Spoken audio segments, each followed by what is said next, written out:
Adapun hal kerajaan sorga, sama seperti seorang tuan rumah yang pagi-pagi benar keluar mencari pekerja-pekerja untuk kebun anggurnya.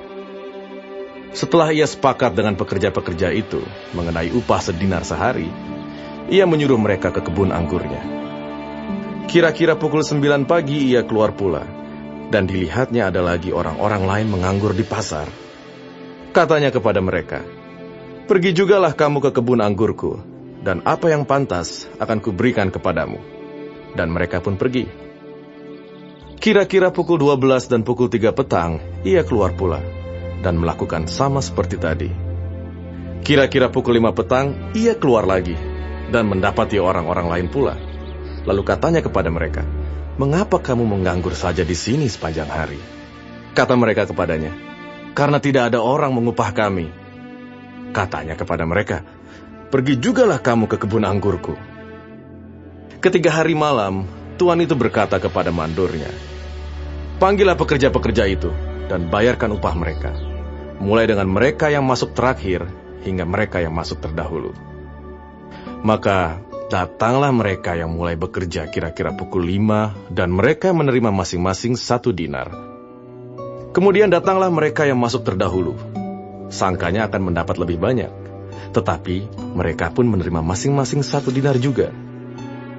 Ketika mereka menerimanya, mereka bersungut-sungut kepada tuan itu. Katanya, "Mereka yang masuk terakhir ini hanya bekerja 1 jam, dan engkau menyamakan mereka dengan kami yang sehari suntuk bekerja berat dan menanggung panas terik matahari." Tetapi tuan itu menjawab seorang dari mereka, "Saudara, aku tidak berlaku tidak adil terhadap engkau. Bukankah kita telah sepakat sedinar sehari? Ambillah bagianmu, dan pergilah. Aku mau memberikan kepada orang yang masuk terakhir ini, sama seperti kepadamu. Tidakkah aku bebas mempergunakan milikku menurut kehendak hatiku? Atau iri hatikah engkau, karena aku murah hati?" Demikianlah orang yang terakhir akan menjadi yang terdahulu, dan yang terdahulu akan menjadi yang terakhir. Ketika Yesus akan pergi ke Yerusalem, ia memanggil ke-12 muridnya tersendiri dan berkata kepada mereka di tengah jalan, "Sekarang kita pergi ke Yerusalem, dan Anak Manusia akan diserahkan kepada imam-imam kepala dan ahli-ahli Taurat, dan mereka akan menjatuhi dia hukuman mati. Dan mereka akan menyerahkan dia kepada bangsa-bangsa yang tidak mengenal Allah, supaya ia diolok-olokkan, disesah, dan disalibkan.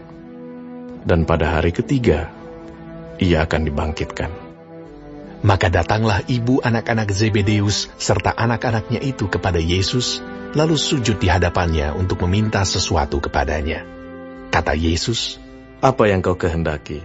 Jawabnya, "Berilah perintah, supaya kedua anakku ini boleh duduk kelak di dalam kerajaan-Mu, yang seorang di sebelah kananmu, dan yang seorang lagi di sebelah kirimu." Tetapi Yesus menjawab, katanya, "Kamu tidak tahu apa yang kamu minta. Dapatkah kamu meminum cawan yang harus kuminum?" Kata mereka kepadanya, "Kami dapat." Yesus berkata kepada mereka, "Cawanku memang akan kamu minum, tetapi hal duduk di sebelah kananku atau di sebelah kiriku, aku tidak berhak memberikannya. Itu akan diberikan kepada orang-orang bagi siapa Bapakku telah menyediakannya." Mendengar itu, marahlah ke-10 murid yang lain kepada kedua saudara itu. Tetapi Yesus memanggil mereka, lalu berkata, "Kamu tahu bahwa pemerintah-pemerintah bangsa-bangsa memerintah rakyatnya dengan tangan besi, dan pembesar-pembesar menjalankan kuasanya dengan keras atas mereka. Tidaklah demikian di antara kamu. Barang siapa ingin menjadi besar di antara kamu, hendaklah ia menjadi pelayanmu. Dan barang siapa ingin menjadi terkemuka di antara kamu, hendaklah ia menjadi hambamu. Sama seperti Anak Manusia, datang bukan untuk dilayani, melainkan untuk melayani, dan untuk memberikan nyawanya menjadi tebusan bagi banyak orang." Dan ketika Yesus dan murid-muridnya keluar dari Yeriko, orang banyak berbondong-bondong mengikuti dia. Ada 2 orang buta yang duduk di pinggir jalan mendengar bahwa Yesus lewat, lalu mereka berseru, "Tuhan, Anak Daud, kasihanilah kami." Tetapi orang banyak itu menegur mereka supaya mereka diam. Namun mereka makin keras berseru, katanya, "Tuhan, Anak Daud, kasihanilah kami. Lalu Yesus berhenti dan memanggil mereka. Ia berkata, Apa yang kamu kehendaki supaya aku perbuat bagimu? jawab mereka. Tuhan, supaya mata kami dapat melihat. Maka tergeraklah hati Yesus oleh belas kasihan, lalu ia menjamah mata mereka.